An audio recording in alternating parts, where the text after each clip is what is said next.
Mao man jud kini atong dilirotin sa atong kinabuhi mga lods ba.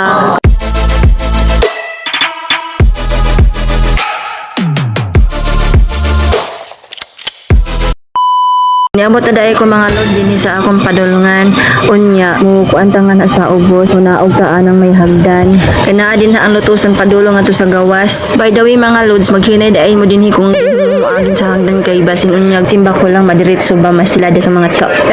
Paghinay jud mo mga lods ha. Kung dili gani mga lods, magagunit jud mo anang may kuan. Gining ali ba, gining may kural-kural ba sa ato pa sa Bisaya. Kural, kanang hagunitanan sa ato ang ginig. Wala ka taan dinhi ka na mo. Tinuod ba yan ang mga lods? Wala na dala ko medya. Tinuod yun na nga. Tinuod yun na nga 100%. Ay naku mga lods, sa akong pagkatabian na abot mga nita din sa atong padulungan. O karon mga lods, na nata din hidapita. Diyan sa unahan mga lods, kanang may daghan mga tao. May anuhan dyan mga salpakan ng ating mga key card. So karon mga lods, naulhiman ta ato na silang paunahon.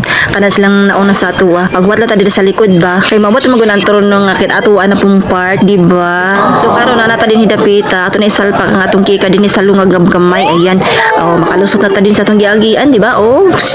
Naunsa pa din paggawas nato ani nga na may naglumpungan man pod napos kadaghanan naman sa public na ay nako Ginoo. Ug karon mga lods, ako dali ning giduol si Kuya Guard. Ako siyang giingnan nga na ay mga tao para sa unahan nga wala pa nang kagawas kay ilang key card hindi gumagana. Ay salamat mga lods na kagawas na gyud din taon ta dinhi makapangita na nga masakyan nato para madulong sa balay para makauwi na ta makapahuway. Ana kanindot lang dinhi mga lods kay inigawas pa lang nimo sa LRT. May mga ano sa pwede na ka mag-joyride, may mga express na sila mga motor dyan na pwede nimang sakyan sa mag-walking ka na guys. Kung isa ka sa nagmamadali umuwi or padulong sa imong trabaho, pwede ka mag-book sa kanila dyan. Pwede ka mag-book sa ilaha mga kalods. Pero ako mga kalods ay mag-jeep lang ako mga kalods ay kay tipid ba. May mga choices naman dyan guys, mga pwede natin masakyan. May minibus at saka kuan, jeep. Pero sa ako mga lods, sa adlaw-adlaw na ako na pagbiyahe din ay ang ako permi sakyan ay mga jeep lang mga lods. Kasi naman good mga lods ang medyo kanang kuan, kanang may pagkababa na pamasahe ba para makatipid po tagamay ba makapalit ta og buwan ug karon mga lods hapit na dayta maabot din sa mga sasakyan nato na padulong sa atong balay para makapahuway na pud ta mga lods ba o tapos ugma balik na pud ta trabaho mao man jud kini atong dilirotin sa atong kinabuhi mga lods ba karon mga lods naanat ta dinhi sa parkingan ng mga sasakyan so karon maghuwat na lang taan sa atong sakyan na baka ng jeep medyo taas ang pila karon guys sa mga pasahero dinhi sa terminal o dani mga kalods akong gigon sa inyo nga mga riders dinhi kamo mag-book sa kanila kung kamo ay nagmamadali or kamo ay nagmamadali papunta sa inyong work or sa inyong pagpauli. Shout out pala ako sa mga subscriber natin, sa mga supporters dyan. Dagang salamat kayo sa inyong pag-support kay Pinay. And that's all for today's video mga kalods and thank you and maraming salamat. Bye!